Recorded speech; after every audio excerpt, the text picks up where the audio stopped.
আজ একজন স্টুডেন্টের ওপর মায়ের কিভাবে কৃপাদৃষ্টি পড়েছিল সেটি আমরা দেখব। আসলে ঘটনাটি স্টুডেন্টের মা, যার নাম হলো নমিতা, তিনি বলেছেন, এবং তার ছেলের নাম হলো সঞ্জয়। তিনি প্রথম থেকে শেষ পর্যন্ত, অর্থাৎ তার ছেলে পড়াশোনার শুরু থেকে বর্তমানে স্টুডেন্ট লাইফ পর্যন্ত, অর্থাৎ সে এখন কলেজে পড়ে, কলেজে পড়া পর্যন্ত যা যা ঘটেছিল সবই একটি অডিওর মাধ্যমে আমাদের কাছে পাঠিয়েছেন। তার ঘটনাগুলি আজকে আপনাদের সামনে তুলে ধরব। আমরা দর্শকের কাছ থেকে ঘটনা কালেক্ট করে বেশ কয়েকটি ভিডিও অলরেডি আপলোড করে দিয়েছি। দর্শকদের মনে সেগুলি খুবই প্রভাবিত করেছে। আশা করি আপনাদের এই ঘটনাটি শুনেও মা শারদার প্রতি যে বিশ্বাস তা আরও কয়েক গুণ বৃদ্ধি পাবে এবং খুবই প্রভাবিত হবেন। আমাদের সকল দর্শকবৃন্দদের ভালোবাসায় আমরা আজকে এই জায়গায় পৌঁছতে পেরেছি, তার জন্যে প্রত্যেক দর্শকবৃন্দদের গভীর ভালোবাসা জানাই। যারা এখনও পর্যন্ত এই চ্যানেলটি সাবস্ক্রাইব করেননি, তারা এই চ্যানেলটিকে সাবস্ক্রাইব করে পাশে থাকবেন।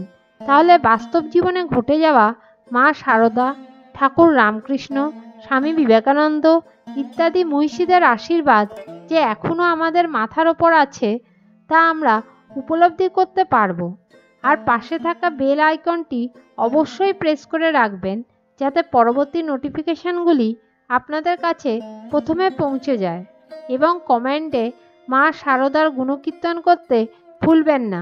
জয় মা শারদা। এখানে আরেকটি কথা বলে রাখি, এইরকম ঘটনা যদি আমার কোনো দর্শক বন্ধুদের মধ্যে ঘটে থাকে, তিনি বা তারা অবিলম্বে আমাদের কাছে পৌঁছে দিতে পারেন। আমরা সেগুলি দর্শকদের সামনে তুলে ধরব। অশেষ ধন্যবাদ।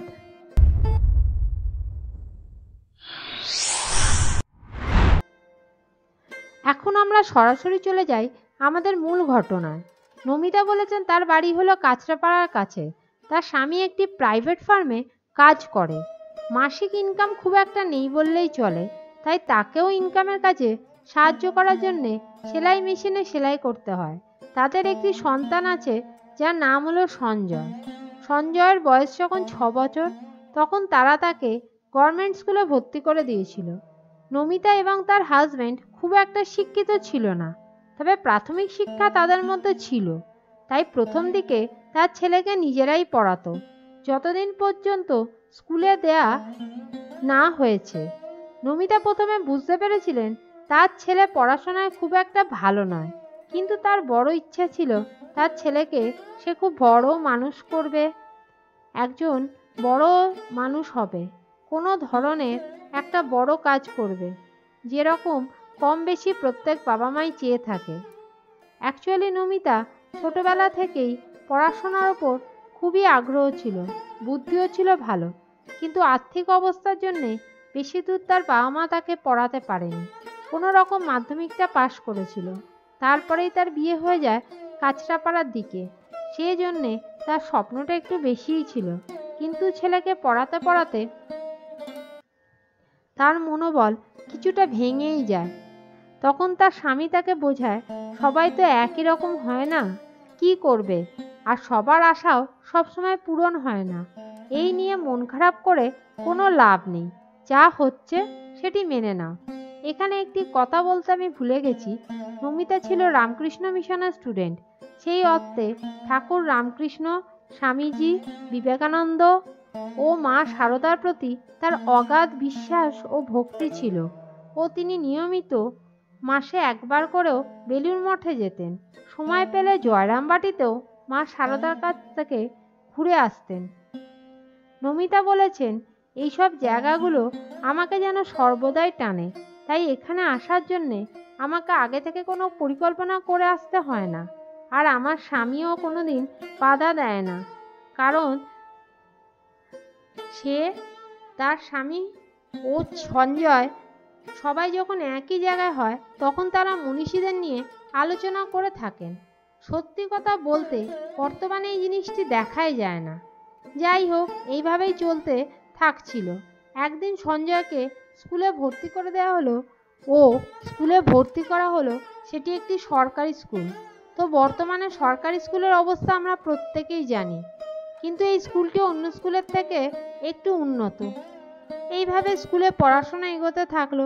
নমিতা লক্ষ্য করতে থাকে তার ছেলের পড়াশোনার প্রতি মনোযোগ নেই বললেই চলে, এবং স্কুল থেকে প্রায় তার মাকে ডেকে পাঠানো হতো ঠিকমতো বাড়িতে পড়াশোনা করানোর জন্যে। নমিতা বুঝতে পেরেছিল এইভাবে তার ছেলে বেশি দিন পড়াশোনা করতে পারবে না। যাই হোক, এখন তো কোনো ক্রমে প্রাথমিক পরীক্ষাটা পাশ করুক, তারপরের কথা চিন্তা করা যাবে। নমিতা তার ছেলেকে কত করে বোঝানোর চেষ্টা করে, কিন্তু কে কার কথা শোনে। নমিতা কত করে তাকে পড়ানোর চেষ্টা করায়, কিন্তু সে কোনো মতেই পড়তে বসবে না। তো নমিতা একদিন মাথা গরম করে তার বই খাতা সব ছুঁড়ে ফেলে দিয়েছিল। পরে অবশ্য সে তার ভুল বুঝতে পেরেছিল। অবশেষে নমিতা এটাই সিদ্ধান্ত নিয়েছিল, যা হোক করুক, পরবর্তীকালে দেখা যাবে। কিন্তু দেখতে দেখতে ক্লাস 4 পার হয়ে গেল, কিন্তু এতেও কোনো পরিবর্তন দেখতে পাওয়া গেল না। বর্তমানে যেহেতু নিচু ক্লাসে পাস ফেলের ভয় নেই, তাই ক্লাসে উঠতে কোনো সমস্যা হলো না। একদিন নমিতা এইসব 7-5 চিন্তা করতে করতে নিজের মনে কাঁদছিলেন। এমন সময় সঞ্জয় এসে বলল, মা, তুমি কাঁদছো কেন? নমিতা বলল, কিছু নয় বাবা, সবই আমার কপাল। সঞ্জয় যখন নাছোড়বান্দা হয়ে জিজ্ঞাসা করলো, কাঁদছো কেন বলো? তখন তার মা বলল, আমি তো জীবনে পড়াশোনা করতে পারলাম না। অনেক ইচ্ছে ছিল, ভেবেছিলাম তোকে বড় শিক্ষিত করে তুলব, কিন্তু সেই আশা পূরণ হলো না। এই জন্যে এসবের জন্যেই চোখ দিয়ে জল বেরিয়ে এসেছিল। সঞ্জয় তখন মাথা নিচু করে বলল, আমার পড়তে একদমই ভালো লাগে না। কি করব, পড়তে বসলেই ঘুম পেয়ে যায়, মন একদম পড়াশোনায় থাকে না। তখন তার মা বলে, ঠিক আছে, কি আর করবি, তোরও কপাল। সেই সপ্তাহে একদিন নমিতা তার ছেলেকে নিয়ে জয়রামবাটিতে ঘুরতে গেলেন। প্রতিবারের মতো নমিতা এসে প্রথমেই মা সারদার মন্দিরে চুপ করে বসে। মা সারদার দিকে এক মনে কিছুক্ষণ তাকিয়ে থাকেন, তারপর যা মনের কথা সব তিনি মাকে জানান। আজও তিনি সঞ্জয়কে নিয়ে মায়ের সামনে বসলেন। সঞ্জয় দেখল তার মায়ের চোখ দিয়ে গড়গড় করে জল গড়াচ্ছিল। সঞ্জয় তখন নিজেকে খুবই দোষী অনুভব করছিল। তার বয়স খুব একটা বেশি নয়, তবুও তার মধ্যে এইসব বোধগম্য খুব ভালোই ছিল। তখন সঞ্জয় মা সারদার কাছে হাত জোড় করে বলল, মায়ের কান্না থামিয়ে দাও। আমি বললেও শোনে না। আমার পড়াশোনা করতে মোটেই ভালো লাগে না, আর মা পড়ানোর জন্যে আমাকে চেষ্টা করে, এই জন্যে মা সবসময় কাঁদে। এইসব কথা সঞ্জয় পরবর্তীকালে তার মাকে জানিয়েছিল। সেই দিনই রাতের বেলায় তারা বাড়ি ফিরল। আজ সঞ্জয়কে যেন একটু অন্যমনস্ক দেখাচ্ছিল। কোনো কথা না বলে সেদিন সে খেয়েতে মায়ের সঙ্গে ঘুমোতে চলে গেল। তারপর হঠাৎ রাত্রি 10টার সময় সে বিছানা থেকে উঠে পড়ে। ও তার মাকে বলে, মা, আমি যদি ভালো করে পড়াশোনা করি তাহলে তুমি আর কাঁদবে না তো? নমিতা তখন তার কথা শুনে কিছুটা হতভম্ব হয়ে গেল। ও চোখের কোণে জলবিন্দু দেখা গেল। তখন নমিতা তার আবেগ না সামলাতে পেরে তার ছেলেকে জড়িয়ে ধরে বলল, হ্যাঁ বাবা, তুই পারবি। তুই একটু চেষ্টা করে দেখ। তুই ভালো করে পড়াশোনা করলে আমি আর কোনোদিনই কাঁদব না। তারপর সঞ্জয় শুয়ে পড়ল। তার পরদিন নমিতা বিছানা থেকে ওঠার সময় দেখল সঞ্জয় বিছানায় নেই। নমিতা তখন ভয়কে তাড়াহুড়ো করে সঞ্জয় সঞ্জয় বলে ডাকতে শুরু করল। পাশের ঘর থেকে সঞ্জয় বলল, মা, আমি এই ঘরে। নমিতা তখন ওই ঘরে গিয়ে দেখল সঞ্জয় বই খাতা নিয়ে পড়তে শুরু করেছে। নমিতা এইসব দেখে এক প্রকার কিংকর্তব্য বিমূঢ় হয়ে জিজ্ঞাসা করলো, কি করছিস এখানে? সঞ্জয় বলল, কেন মা, পড়তে বসেছি। তুমি তো বললে সকাল সকাল পড়লে নাকি সব কিছু মনে থাকে, তাই আমি সকালে উঠেই পড়তে শুরু করেছি। নমিতা কোনো কথা না বলে সেখান থেকে বেরিয়ে চলে গেল। ও মনে মনে ভাবতে লাগলো, আমার কষ্টে আমার ছোট্ট ছেলেটি কতটা প্রভাবিত হয়ে গেছে। মনে মনে খুব তার আনন্দও হতে লাগলো তার পরিবর্তন দেখে। সে তার ছেলের জন্য এক গ্লাস গরম দুধ করে নিয়ে গেল।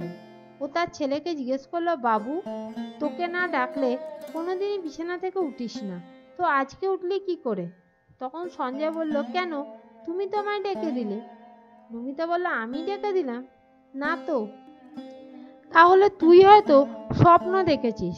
সঞ্জয় বলল, না মা, তুমি আমাকে ডেকেছো। নমিতা তখন কোনো কথা না বলে সেই ঘর থেকে বেরিয়ে এলো। ও ছেলেকে বলল, আচ্ছা তুই এখন পড়।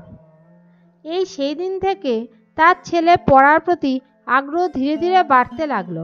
একদিন সঞ্জয় তার মাকে জিজ্ঞাসা করলো, মা, তুমি প্রতিদিন আমাকে ঠিক ভোর 4:30টার সময় ডেকে দাও। আমি তোমার ডাক শুনে উঠে মুখ ধুয়ে পড়তে বসে যাই, আর দেখি তুমি আবার ঘুমিয়ে পড়েছো। তুমি তো আমাকে ডেকে আমার সঙ্গে বাইরে আসো, তবে আবার তুমি কখন গিয়ে শুয়ে পড়ো। আর বাইরে আসার পর কোনোদিনই তোমাকে দেখতে পাই না। তোমাকে একদিন বলেছিলাম এত সকালে আমাকে ডেকে দাও, অন্ধকারে আমার ভয় লাগে। তখন তুমি বললে, ভয় নেই, আমি তোর কাছে সর্বদাই আছি, যখনই ডাকবি তখনই সাড়া দেব। কিন্তু তুমি তো মিথ্যা কথা বলেছিলে, তুমি তো দেখি প্রতিদিনই ঘুমোচ্ছ। এইভাবে সঞ্জয় তার কত অভিযোগ তার মায়ের কাছে করতে শুরু করলো। নমিতার আর এইসব কথাগুলি কানে যাচ্ছিল না, কারণ তার ছেলের কথা শুনে সে কি করবে কিছুই খুঁজে পাচ্ছিল না। কারণ সে কোনোদিনই তার ছেলেকে অর্থাৎ সঞ্জয়কে সকাল 4:30টার সময় ডাকেনি। কিন্তু দীর্ঘ কয়েক মাস ধরে এইভাবেই প্রতিদিন উঠে পড়াশোনা করতে সঞ্জয় শুরু করে। নমিতা কোনো কথা না বলে সে ঘর থেকে বেরিয়ে গেল। এরপর একদিন ক্লাসের রেজাল্ট বেরোলে দেখা গেল সঞ্জয় যথারীতি খুবই দুর্বল রেজাল্ট করেছে। নমিতা ভেবেছিল ছেলেটি এত পড়াশোনা করলো কিন্তু রেজাল্ট ভালো করতে পারলো না। সঞ্জয় জিজ্ঞাসা করলো, মা, আমি তো অনেক পড়লাম কিন্তু নাম্বার এলো না তো। নমিতা বলল, তুমি তোমার চেষ্টা চালিয়ে যাও, একদিন তুমি স্কুলে ফার্স্ট হবে। সঞ্জয় কথাগুলি শুনে খুবই উত্তেজিত হয়ে বলল, তাই মা, তাহলে তো খুবই ভালো হবে, তবে তুমি আর কাঁদবে না তো? এই কথা শুনে নমিতা চোখের জল ধরে রাখতে পারল না। সে বলল, না বাবা, আমি তোমার ওপর গর্ববোধ করব। সঞ্জয় তার পরের ক্লাসে খুবই মনোযোগ সহকারে পড়াশোনা করতে শুরু করলো। সেই ক্লাসে সে পূর্বের থেকে কিছুটা ভালো রেজাল্ট করেছিল। এইভাবে আস্তে আস্তে তার রেজাল্ট খুবই ভালো হতে শুরু করলো এবং যখন সে ক্লাস 8-এ পরীক্ষা দিল তখন সে সত্যিই ফার্স্ট হলো। আজ সে একজন কলেজের স্টুডেন্ট, সায়েন্স নিয়ে পড়াশোনা করছে, বড় হয়ে সায়েন্টিস্ট হওয়ার কথা চিন্তা করছে। আশা করি দর্শক বন্ধুরা, নমিতা ও সঞ্জয়ের এই সত্য ঘটনা প্রত্যক্ষভাবে আমরা মায়ের দয়া কোনো কিছুই বুঝতে পারলাম না, কিন্তু গভীরভাবে পর্যবেক্ষণ করলে তা আমরা পরোক্ষভাবে সবকিছুই আমাদের কাছে পরিষ্কার হয়ে যাবে।